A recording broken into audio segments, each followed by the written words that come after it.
will get a brief taste of it in just this hour today.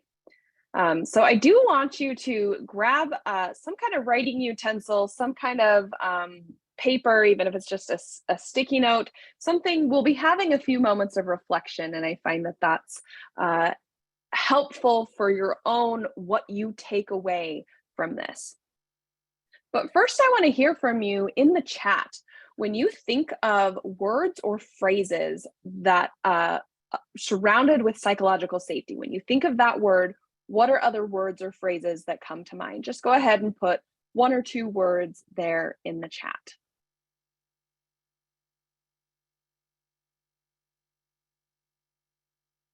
And while we're waiting for some people to respond to the chat, Sarah June, I will jump in with some things that come to mind for me. I think of acceptance, comfortability, and just being relaxed and comfortable with bringing my true self. Yeah, that peace of mind, that sense of calm, the non-judgment. I can be my true self here. I belong. There's a lot of different things that we associate with that and connect with what is that psychological safety. And there's a researcher who has been studying this for decades, actually, this phenomenon of psychological safety, Amy Edmondson.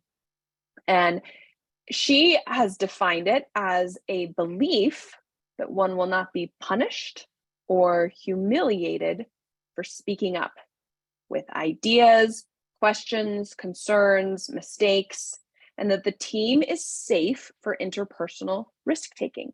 So this is a belief that is shared by a group, we're going to look at a team, since we're looking at this in the workplace, that it's okay. You can take a risk. You can express your idea. You can, if you see a concern about something that the team or somebody on the team is doing, that you can say, hey, I don't think this is a good idea. If you see that we are all headed down a river and that everyone's all excited about this river, but you see that there's a waterfall up ahead and we're just in a canoe, right? This canoe doesn't have wings to fly. You see, hey, when you feel safe and okay to say, hey guys, I think that there's a waterfall up ahead, maybe we should pull off to the shore.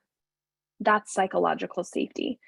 As Edmondson put it, it is the felt permission for candor. That not only is it okay, but that it is welcome to speak up when you have concerns, questions, ideas. It's okay to own up to your mistakes. Anything you want to add on that, Brianna? No, I like that you added in the word candor. I think that having that transparency, that's what comes to mind when I think about candor. Being able to deliver things in a safe environment where there's no judgment, going back to some of the comments in the chat. Exactly. So sometimes it helps to look at what something is not to understand what it is, because there are common misconceptions about psychological safety. So this comes from Amy Edmondson's book, The Fearless Organization, if you want to dive in deeper there. But just a little summary about what it is, what psychological safety is not. It's that it is not about being nice. Nice is polite. Nice is always agreeing, always praying. Nice is being a yes man, even if you think we're headed off a waterfall. Nice is that unconditional support. But the opposite of that is psychological safety, which is going to mean that there's disagreement, that there's conflict. The difference is, can you be productive in your disagreement and conflict? If you have a team where there's no dissent, there is no, nobody ever says, I disagree, then that's a sign that you don't have psychological safety. That's a sign that one person's ideas are dominating and everyone else is afraid to question it. So psychological safety is not the same thing as being nice or polite. And I love that you say that, Sarah June, because yes, it's often a misconception of, if you are providing that space where, you know, you're making sure that everyone feels comfortable, people automatically assume that's being a yes man. But the caveat to that is, when you're approaching a waterfall, no one will be comfortable to speak up. Everyone will just agree, yes, yes, we're approaching a waterfall, but there's no panic about it. So I like that you bring that up, because it drives home for me the image of a waterfall. The point of providing this, creating this environment, is not to become yes people. Exactly. So it's not about being nice. Psychological safety is not a personality factor either. Some might confuse it with being extroverted, because we are talking about someone being willing to speak up, and often that's in a meeting, right? Someone is willing to speak up, and see that those that don't speak up assume that that is about being shy, or that is about lacking confidence. But actually, the research shows that there's no correlation between introversion, extroversion, and psychological safety. Safety is about the climate, and it's going to impact different personalities roughly the same way. So an extrovert is going to show up in similar ways that an introvert will. If it's not safe, they'll close off. And an introvert, if it is safe, is going to be willing to speak up. They might need a few more moments of reflection, as introverts often do need some silence before they're able to gather their thoughts to speak up. But they are different phenomenons of what's happening. The personality is different than psychological safety. It's also it's not just another word for trust. Trust is related to psychological safety, but they are different concepts. Psychological safety is happening at a group level, and trust is between two parties or between two individuals. And then finally, it doesn't mean lowering your standards of performance. It doesn't mean anything goes. It's not about kicking it into cruise control and becoming relaxed in the sense of, we don't have to actually make things happen here or hold ourselves to high standards. You can hold people accountable with psychological safety in mind. And let's actually look a little bit. Before we move forward, I just wanted to give you an opportunity to respond to the comment and elaborate a little bit more about introverts and extroverts. So Hiram says here that that was an interesting thought. I would have thought that the climate would affect introverts and extroverts differently.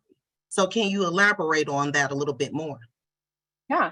So that's just what we found in the research, that when psychological safety is present, people will be their true selves, and an extrovert will be more talkative, will be more chatty, will be more likely to think out loud, and an introvert will find it safe to hold back and reflect. That's the natural state of an introvert, is to be a little bit more reflective before they speak up. They are more likely to gather their thoughts or use writing as a reflection for their thoughts. So when there's psychological safety, each can be their true selves and be their best selves in that. But when there's not, neither of them are going to speak up. Both of them are going to stay quiet, put their heads down, say, yes, sir, yes, ma'am, and not say anything. But then the extrovert is more likely to have the meeting after the meeting to chat about it in the back channels, and there is where they're going to express their concerns about it. I like that. Thank you, Sarah June, for that clarification. I think it all ties back to that person feels comfortable bringing their true selves, no matter if you're an extrovert or introvert. And like you said, that extrovert will still have that meeting after the meeting to express themselves. So thank you for that. And it won't be productive. The gossiping and the back channeling won't be productive. So great thoughts, great questions. So let's dive into a little bit more of this concept about the connection between performance standards and psychological safety. So what it is here is we're getting away from the mindset of you either have to crack the whip or, you know, let people off the hook. There's nothing in between. But instead, this gives a different framework to think about. So here on the horizontal axis, you've got the standards that you're keeping. Over here, the high standards of we are going to perform well, we are going to have high ethical standards. Over here is low standards, whereas psychological safety is here where people feel that sense of inclusion, belonging, candor, and down here is low psychological safety. I am at risk. My job is at risk if I speak up or if I fail. So when both are low, when both standards are low and psychological safety is low, we just have apathy. The team doesn't care, the leader doesn't care, nothing's really happening, and people don't really want to be there either. So let's stay away from the apathy zone. But let's look more at the comfort zone. So this is when I want my people to feel safe. I want them to feel a sense of inclusion and belonging, but I'm not going to hold them to high standards. I'm going to do that sense of safety the only way I know how, which is to be a nice person, which means saying, it doesn't matter, it's fine. We don't actually have to reach the goals. We don't actually have to comply with all the regulations. It's fine. And what happens here is, yes, your people feel psychologically safe, but they're in their comfort zone. And so you can't actually have a full degree of safety if there's not safety to take risks. So the key is to be taking risks in a safe environment, which is what's going to move you to the learning and performance zone. But before we look more depth in that, let's look at the zone down here of when there's high standards. This is the way that it must be. There must be perfection. There must be, we must be always beating out our competition. We have to be doing more, better, faster. But there's no psychological safety. You get there by shaming and blaming and yelling at people and having talking down to them when they fail or don't live up to your standards. And in my experience, when leaders are in this zone, when they're driving this zone, they think that they have to, because they have to press the gas more on people. They have to motivate people more. But what I've seen as a coach, as a counselor, as a facilitator, is that actually you need to take the brakes off more. You don't need to push people more. You need to remove their obstacles and let their own motivation, their own drive bubble to the surface and find what's already there of their drive, help remove the friction that is getting in the way.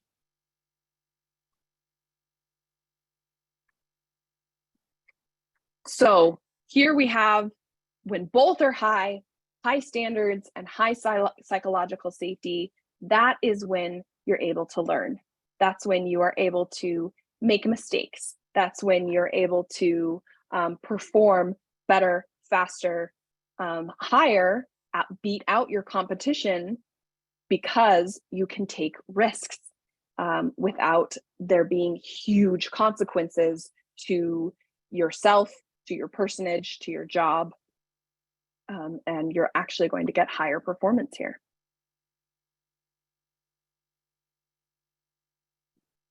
So let's look for a minute about why it matters.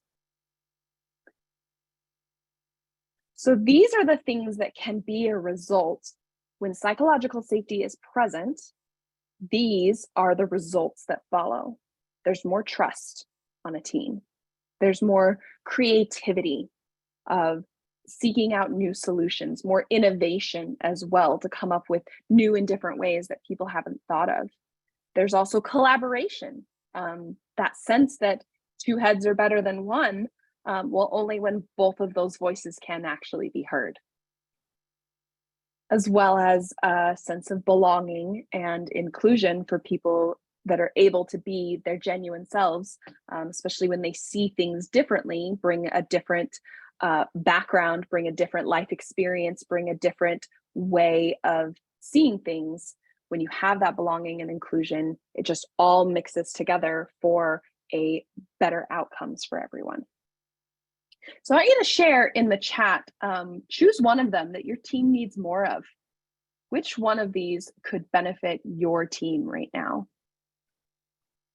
And while waiting on some responses, I want to throw another one in there, Sarah June, that you mentioned earlier, and that's productivity. I don't see it on this list, but that's just one that's coming to mind, because when you do have a trust and those relationships there, you're more likely to go to bat for that colleague. You're more likely to step up when you don't have the energy or don't feel like it. You find the energy because you have all of those things there. So productivity also comes to mind. Creativity, again, are some things coming from the chat. Belonging and inclusion, collaboration, again, innovation and trust. So people are seeing some of the same similarities here on the screen, but I really want to drive home productivity if I could.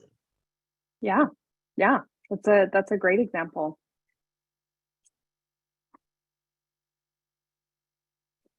So now I want to share a little bit of a story of what can happen when there's not psychological safety on a team. So this is a cautionary tale that is intentionally extreme. You're probably not facing this on a daily basis, but it's the same process that happened on this team might be happening on your teams, and help drive home this point that if there's not that safety to speak up, the consequences can be disastrous. So right now I'm in Washington, D.C. Lovely time of year to be here. If you ever have a chance to be here at cherry blossom time, highly recommend it.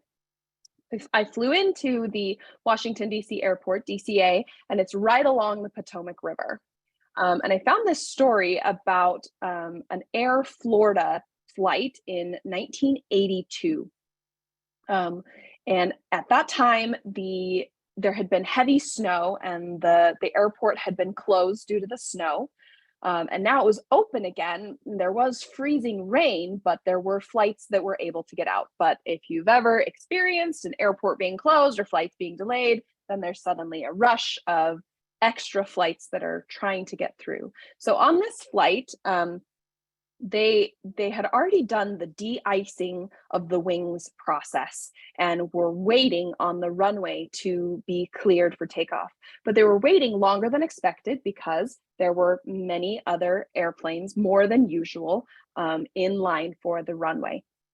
So what we have here is a transcript of their exchange as they waited for the control tower to clear them for takeoff. So the co-pilot asks for the status of the anti-ice, and the pilot says that it's off, although it should have been on. So this was kind of the first moment that the co-pilot is speaking up and saying, hey, I see a little bit of a concern. Our anti-ice is off. So the co-pilot speaks up a little bit more assertively and says, let's check it. Let's check the tops of the wings. It's been a time that we've been sitting here, but the pilot doesn't want to because it's almost their turn to go. And we can probably understand what that pilot might have been thinking of the pressures to get this plane in the air, how many hours or even days these people had been waiting to get out, how many planes are behind. If you go back to do the de-icing, how many more hours of delay is that going to take? So the pilot shuts it down. The captain shuts it down and says, no, we're going to go. So the co-pilot again speaks up and says something's not right, even as they're going down the runway, saying something is not right. My sense, my expertise saying something's wrong. And the pilot shuts him down and says, nope, it's fine. Here's the numbers that say we're just fine. And eventually the co-pilot says, okay, fine, maybe I'm going to ignore what it is that is telling me that something is wrong, and I'm just going to go with it. The pilot has shut me down enough times that I'm just going to say, okay, pilot, you're right. I won't speak up anymore. And as they get in the air and trying to gain altitude, the co-pilot brings it up again. Something's wrong. I don't know. And finally, that's when the pilot sees the co-pilot was right. Things are wrong. The plane is failing, and they actually do crash. And this airplane crashed into a bridge along the Potomac River. It killed both pilot and co-pilot and 76 others that were on board or on the ground. And so when we don't speak up when we don't have environments where we can speak up, the results can be disastrous. I want you to consider yourself in the role of the pilot here. Are you doing this to your people? Are they speaking up with concerns in a reasonable way, saying, hey, I think something's off here, and they keep bringing it up again and again, and you shut them down, you dismiss it?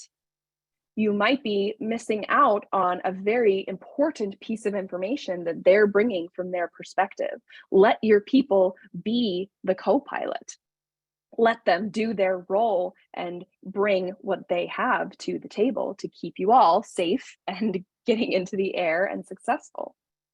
Yeah, Sarah June. And from this story, the most important thing, you're missing out on something as a leader. If you, have the persona of being dismissive of ideas that are creative and that are new, and ideas that we haven't tried before, you may be dealing with something, missing out on an important detail that could be life altering, in some cases. So as a leader, it's important, as that authoritative figure, to provide that safety for everyone, because if not, dismissal of thoughts will often lead to not saying anything. Going back to the waterfall illustration that you provided earlier, Sarah June, I see that these are the same thing. If we cultivate a culture where we're just being nice and just saying yes, because it's always been done this way, or no one has questioned it before, it can lead to catastrophe in some instances, like falling down the waterfall.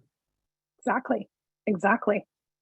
And this might be an extreme example, but these are the things that are more likely to happen on a day-to-day basis, and might already be happening on your team, of seeing these symptoms or these effects of when psychological safety is not there. What you get is disengagement, people kind of showing up to do their job but not really doing their job. You get high turnover.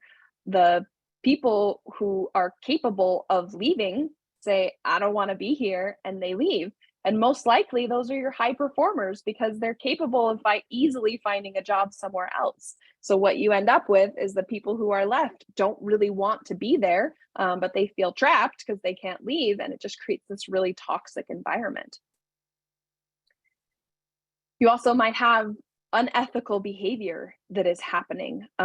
When we look at instances of where highly unethical behavior has happened, just looking in the psychology world, those that have had their license removed, for example, most of the time in those instances, they were in some type of isolation. They weren't having peers that called them out on their behavior. So if we call each other out on minor issues that are unethical, they don't grow into major things that we're saying, oh my goodness, how did this get to this point? Why did nobody call out? Why did we say this was acceptable on the little steps along the way? It And also if you leads don't to, mind, If you Go don't ahead. mind, I jump in right here, Sarah June, because when you were talking about unethical behavior, I saw lowered performance. So I thought about lowered results. Because just bringing up a personal example, in my annual evaluation, my leader expressed to me that I should question them more, or and be curious about some decisions that they may say.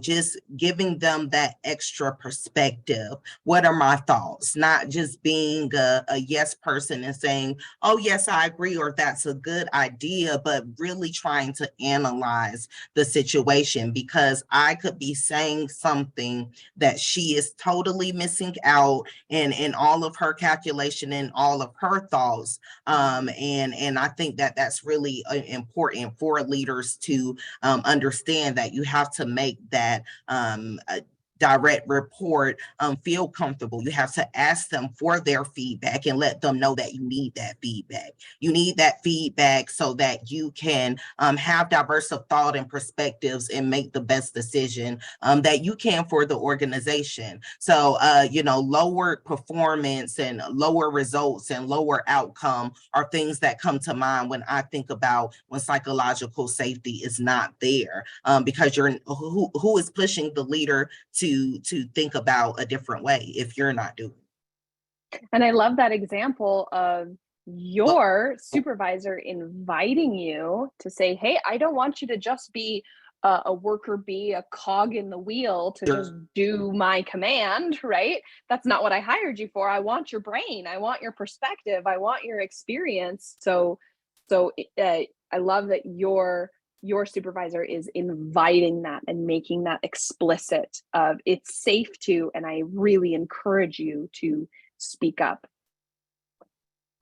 So looking at that lowered performance as well being an example, I recently heard a story about a pottery class that was divided into two different groups. One group in the pottery class said, the only thing you need to do to get an A in this class is deliver one piece of perfect pottery.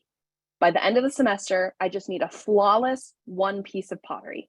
And then the other group said, if you want an A in this class, I need 80 completed pieces of pottery. If you want a B, 70 pieces. If you want a C, 60 pieces, and so on. And it doesn't matter their quality, just get her done. 80 pieces equals an A automatically. So when you look at when they got to the end of the semester and they compared who was higher skilled in being a skilled potter, what would you guess is the group that had higher performance? It was actually the ones that had done 80. They weren't going for perfection. In fact, they were encouraged to fail over and over and over again, but just keep doing it. And their performance improved because they had safety to fail. Whereas the group that said you have one chance to get it right, it was not safe to fail. And so they did not take as many risks. They did not try as much. They did not learn as much. So when it's safe to fail, we actually end up performing better.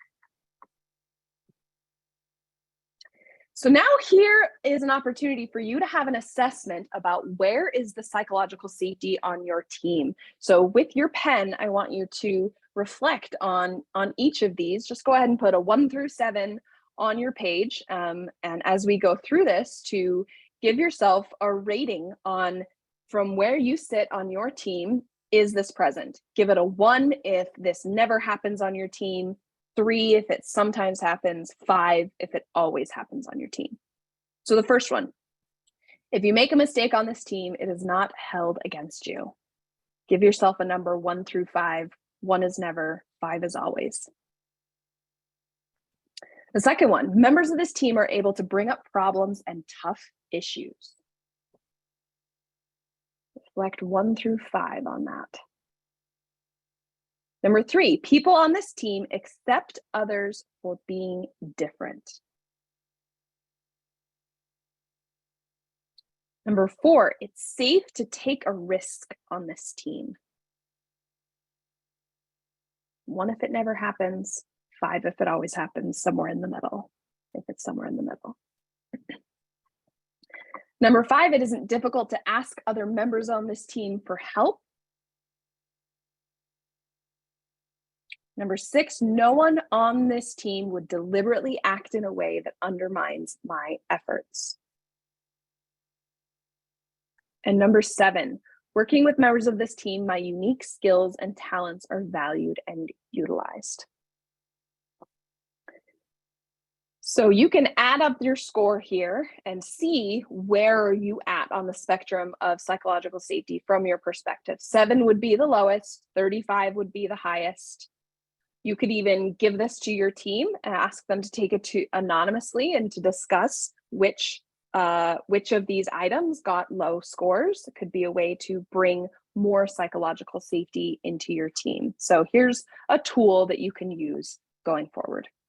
And I love that you brought up this tool, Sarah June. I think that it's important. In order to do something about it, you first have to gauge and see if that psychological safety is there. And I think high turnover is, as from your previous slide, that's one of those things that will kind of let us know if we have that psychological safety. Because if you have high turnover, and especially high turnover of your good rowers, of the people who are driving the organization and driving the boat, they will start to leave because they feel that their innovative and creative ideas aren't being sought after, and they're in an environment where they don't feel the confidence to always be growing. It's that growth mindset.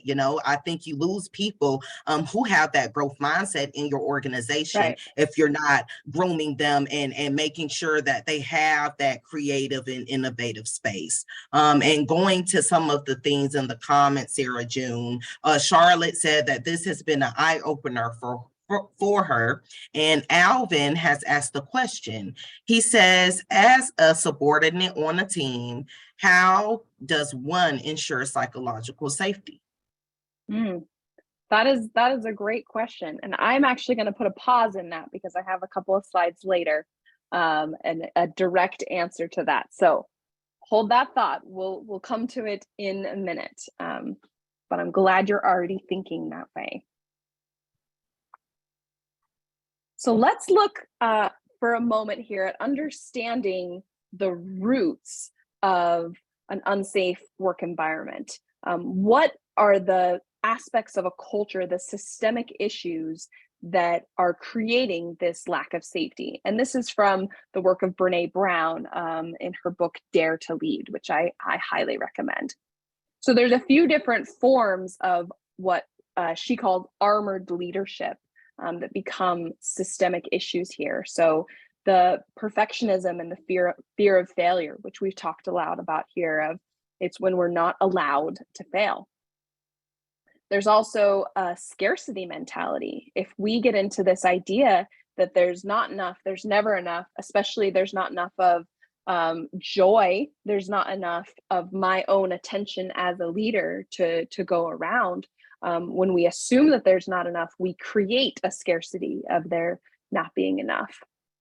There's also roots of having an attitude of power over, using my power to be dominating or domineering over others. And this, because I'm in a position of power, others need to revere me and my authority and obey me unquestioningly. And sometimes there can also be a false dichotomy of Viking or victim, this idea of that there's only two types of people in the world. There's either Vikings or victims. So if you don't want to be a victim, then you're going to have to be a Viking to come in and crush people and before they crush you. And that attitude does not create psychological safety on a team. As well as tolerating discrimination or a fitting in culture. And with that, you don't even have to be the one that's actively discriminating. If you see it and as a leader, you don't stop it, then you are perpetuating it, which creates lack of safety. And it's not safe to be different in any way. So I'm going to try to fit myself into this box that I don't actually belong in. to try to fit in instead of making space for others to truly belong. So all of these create a fear of candor, a fear of being real, of questioning, of innovating. And sometimes we can wonder a little bit about what we can do about that for ourselves individually. So when we feel unsafe in some way, so this is if you're experiencing a lack of safety, you need to take a moment to take care of yourself. And this is in the first part of my answer to that question of when you're a subordinate. So this is the put on your own oxygen mask before you can help others, because your body has experienced, when you experience danger, you go into a fight or flight or freeze mode, and you need to move that stress through your body in some way before you can even think through, what do I do about it in my environment? But then once you've been able to move that stress through, these are some things that you can do, whether you wear as a leader or as a subordinate, to be in whatever realm of influence you have, to be modeling these things, right? Maybe you can't quite set the stage in a same way that a leader could, but you always have some form of influence somewhere. And if you have zero influence nowhere, then it might be time for you to find a new environment to influence, right? So here's what you can do when you are in the position as a leader. You set the stage. You are the one that creates the environment by making it clear that you want to hear from your people. Make it clear that their voice matters and why. And when make it clear that I need to hear your perspective on things, just like Brianna's supervisor did, of I want to hear from you. And then make it an explicit invitation. When you're doing this, you model curiosity and ask a lot of questions. It's natural to hold back and to stay silent, but you have to override that human fear of speaking up by explicitly inviting them to speak up. And then finally, responding productively. When there are questions, when there are concerns or ideas, or especially when there is someone has taken a risk and it failed, how you respond in that moment is going to reinforce whether this is safe or not. Don't blame, don't shame, don't shut them down, but manage your own response to say, okay, yes, thank you for your candor. I appreciate it, even if it might be candor that's hard to hear. So these are the three steps of how to create psychological safety from Amy Edmondson's Fearless Organization. Sarah June, we have 2 comments and a question that has come in the chat. So I would like to recognize those. So Lindsay says, as far as the assessment, it was difficult to answer those questions when I feel my place of employment is in the apathy section and people don't care enough to add either way. Yeah. The second response was, I have a boss who says he wants to hear from people, but then never does anything about our concerns. So then people just give up and stop bringing up those things. So Sarah June, other than, there are instances where we have to try first before trying to find a new environment to inspire. So with those 2 statements, what are your thoughts on some things to do to cultivate this culture, if not with the boss, but with those around them?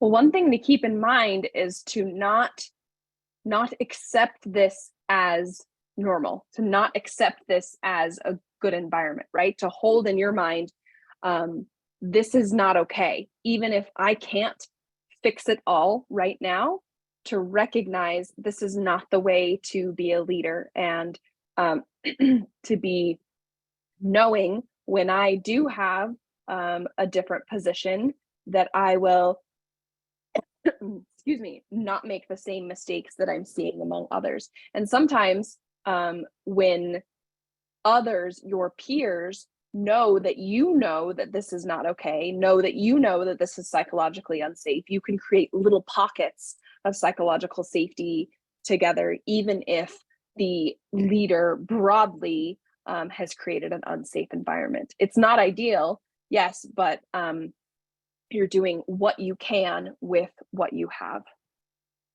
Great concerns.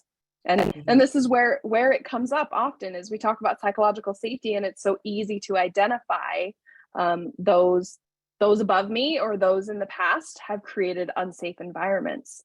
But as well, I also encourage you to see, well, what are the ways that I might be creating an unsafe environment myself? How am I contributing to this? The co-pilot did a level of contributing to that by being shut down by the pilot. Granted, you can't put the burden on the person who's unsafe to be the one to create safety, but if you have that firm, I know that this is unethical, or I know that this is not the right way to be, having that skill of influencing, doing what you can to be confident in your persuasion rather than backing off and saying, fine, I guess you're right, I'll just keep quiet. It's a very tricky thing. It's a very tricky skill to develop.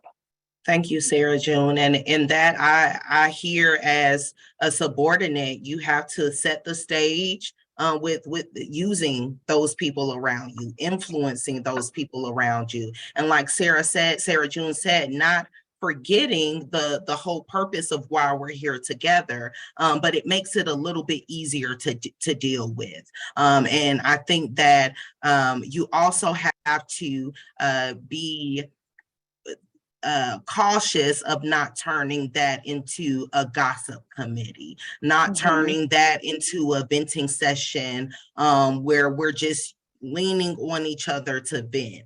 That's not what Sarah June is explaining. She is explaining someone or a group of people that will help you to continue to push the narrative of this is not normal and we have to do something about it. So I do thank you for that, Sarah June. I want to go to two more questions that have come into the chat. And Sarah June, if you need to move forward, please let me know. But this next question is, how do you change the conversation when staff are stuck in past supervision where they shared and saw no changes? So when you are opening the door to hear from them, nobody comments. So this is dealing with some of that past trauma that they've experienced in past supervision, but you're in a position that you can now change that, but everyone is tired of the complaining, so to speak. Yeah, or wary of speaking up. Like I've experienced that with a supervisor where they said they wanted to hear from me, but enough of my past experience was they also said they wanted to hear from me, but then when I spoke up, they shut me down. And so I actually had to be invited multiple times in multiple ways, be given an abundance of reassurance from my supervisor before I truly felt safe to bring up things. And I brought up minor issues to test the waters before I was willing to bring up my more major concerns.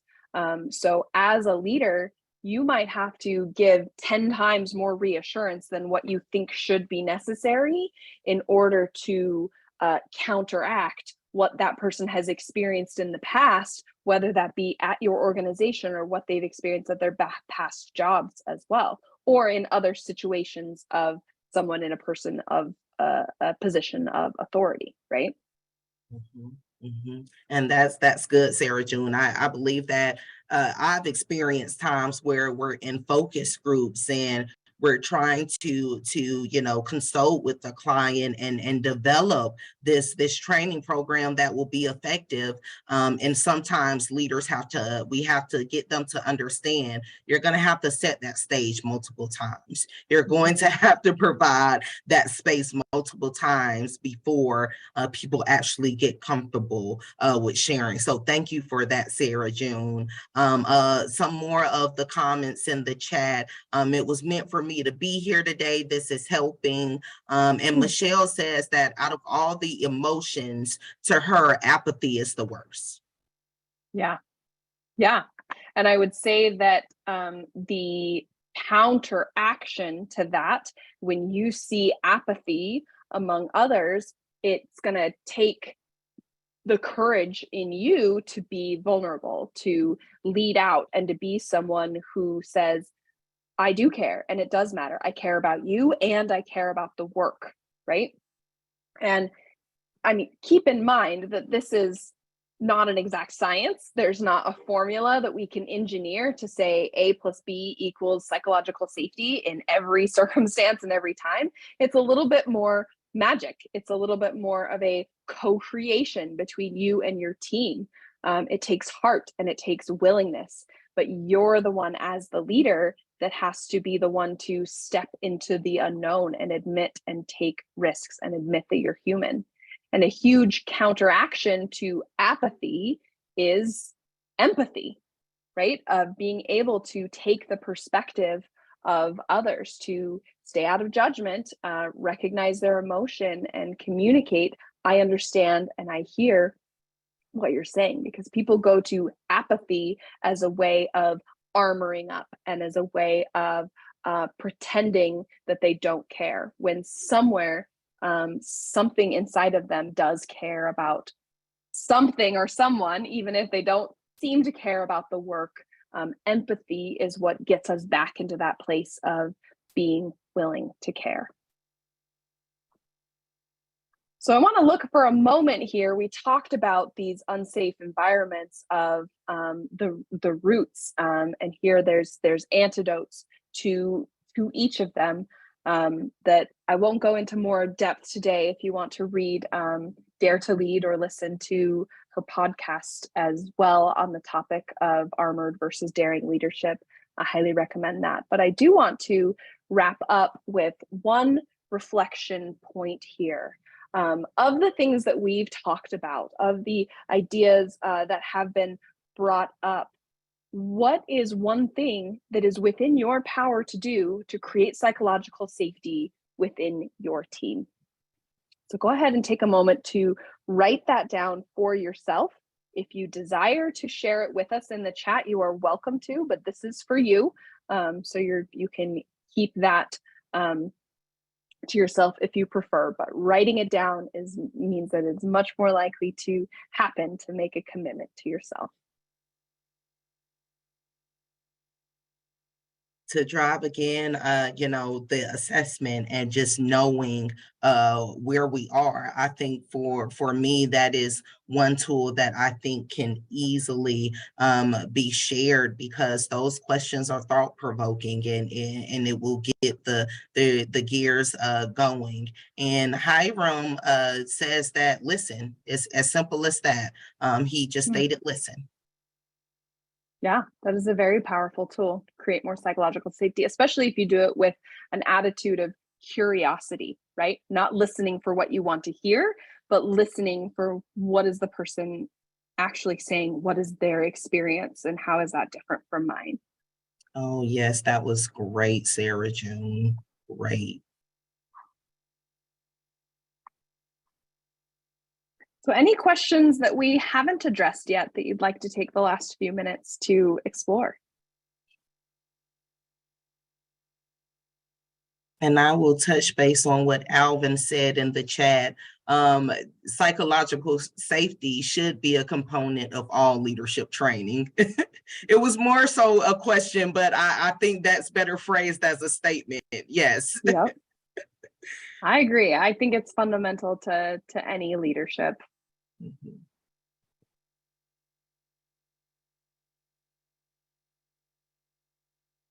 Well, thank you. Thank you, Sarah June. Well, as I wait for people to drop any more questions or comments in the chat, if you could go to the next slide and I will close us out for today. So thank you all again for joining us. We really enjoyed all of your participation and engagement. Our next disruptive leadership webinar will be on April the 27th, and we are going to talk about achieving equity through data. So how to use data to establish some strategies or initiatives around DEI. So it's going to be some good stuff. Dr. Janika Williams from Kennesaw State will be leading us in that. If you would like a copy of the presentation, as well as a link to this recording, please go ahead and drop your email addresses in the chat. This recording will be uploaded to our Facebook and YouTube pages within 48 hours of today. And as I said, if you want these informations emailed to you, please go ahead and drop that in the chat. But thank you again for all of your engagement. Me and Sarah June will hang out a little bit more. I have some questions that I wasn't able to get to that I kind of formulated before we get here. So to fill up a few more minutes, I think that we can continue this discussion with Sarah June. So if you don't have anywhere else to go, you can hang out with us for a few minutes, but if not, we will see you all next time. Bye-bye.